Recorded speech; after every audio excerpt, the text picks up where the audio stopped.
अस्सलाम वालेकुम स्टूडेंट्स, कैसे हैं आप लोग। उम्मीद है आप लोग खैरियत से होंगे। अल्लाह पाक से दुआ है कि अल्लाह पाक हम सब मुसलमानों को अपने हिफ्ज़ व अमान में रखे। इस दुआ के साथ आज का लेक्चर टॉपिक आपसे शेयर करना चाहूँगी। जी, लेक्चर टॉपिक है शेरी इस्तिलाहात। जी, ये टॉपिक जो है ये जमात नाहुम और जमात दाहुम के लिए, दोनों जमातों के लिए यकसा मुफीद है, क्योंकि ये टॉपिक दोनों जमात के स्मार्ट सिलेबस के मुताबिक उनके सिलेबस का एक अहम हिस्सा है। इसलिए इन पे अहमियत देना और इनको याद करना बहुत ज़रूरी है। अब शेरी इस्तिलाहात की अहमियत और इस्तेमाल। हाँ जी, कि शेरी इस्तिलाहात क्या होती हैं और कहाँ पाई जाती हैं। जी हाँ, ये आप लोगों के हिस्से गज़ल और हिस्से नज़म का हिस्सा है और इनकी ये आप लोगों को एग्ज़ाम में, पेपर में आप लोगों को इनकी तारीफ़ें भी आ सकती हैं कि मतला की तारीफ़ कीजिए, मक्ता की तारीफ़ कीजिए, या मतला के लुग़वी मायने क्या होते हैं, इस्तिलाही मायने क्या होते हैं, या फिर ये आप लोगों को MCQs में भी आ सकती हैं। तो इसलिए इनका याद होना और पहचान होना बहुत ज़रूरी है। जी, पहला मैं आप लोगों को बताती हूँ मतला है। मतला जैसा कि बोलने से अंदाज़ा हो रहा है कि तुलू से निकला है ये, ठीक है। ये मतलब कि लुग़वी मायने है निकलना या तुलू होना, और इस्तिलाही मायने है गज़ल का या कसीदे का पहला शेर जो हम काफ़िया और हम रदीफ़ हो। अब हम काफ़िया हम रदीफ़ आपको मैं बताती चलूँ कि वो कौन से अल्फाज होते हैं। पहचान में मैं एक शेर पढ़ती हूँ और आप लोगों को बताऊँगी। जी, शेर है, हस्ती अपनी हुबाब की सी है, ये नुमाइश शराब की सी है। अब देखें इसमें कि हुबाब और शराब जो हैं हम काफ़िया हैं, क्योंकि हम काफ़िया अल्फाज जो होते हैं वो हम आवाज़ अल्फाज होते हैं, ठीक है। की सी है।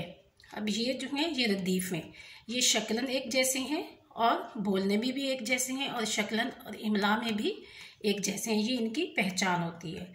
और मतलब टॉपिक है मक्ता। मक्ता क्या है? मक्ता जैसे कि क़ता से निकला है, क़तई तल्लु करना, ख़त्म करना।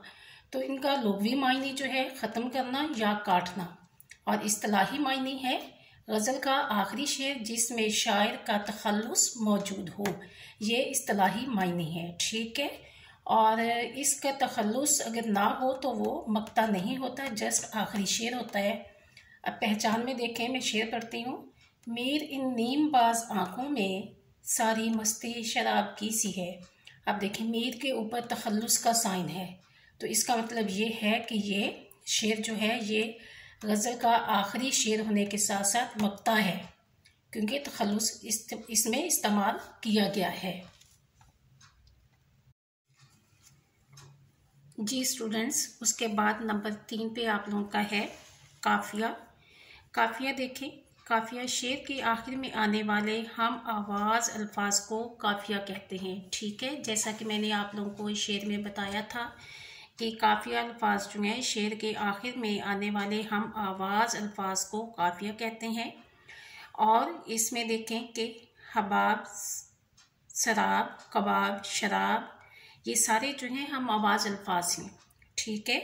और ये जो है इनको काफ़िया कहा जाता है या कवाफ़ी कहा जाता है। ये भी शायरी का बहुत अहम हिस्सा होता है। अगर ये इस तरह से इस हम आवाज़ अल्फाज ना पाए जाएं तो वो शायरी जो है वो हम वज़न नहीं होती, ठीक है। इसलिए इनका होना भी ज़रूरी होता है।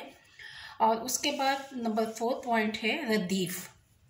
जी, रदीफ़ जो है ये भी शायरी का एक अहम हिस्सा है, और ये शेर के आखिर में आने वाले एक जैसे या हम शक्ल अल्फाज को रदीफ़ कहा जाता है। और ये कवाफ़ी की हमेशा याद रखिएगा कि ये काफ़िया के बाद आते हैं, ठीक है। इन अल्फाज पर शेर की एंडिंग होती है, शेर मुकम्मल हो जाता है, ख़त्म हो जाता है।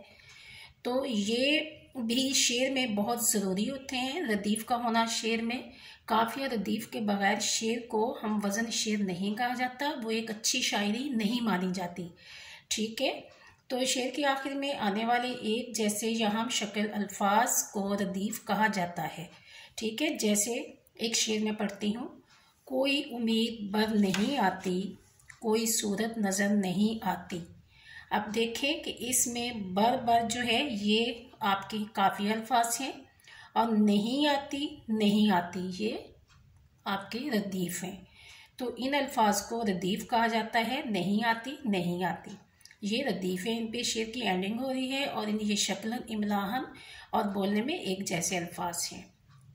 ठीक है स्टूडेंट्स, उम्मीद है कि आप लोगों को आज का लेक्चर बहुत अच्छी तरह से समझ आया होगा और आप लोग इस लेक्चर से फ़ायदा उठाएंगे। और ये लेक्चर जो है ये आप लोगों के लिए बहुत अहमियत का हामिल है और इसको आपके MCQs में और क्वेश्चन आंसर में बहुत अहमियत हासिल है। ओके स्टूडेंट्स, अल्लाह हाफिज़।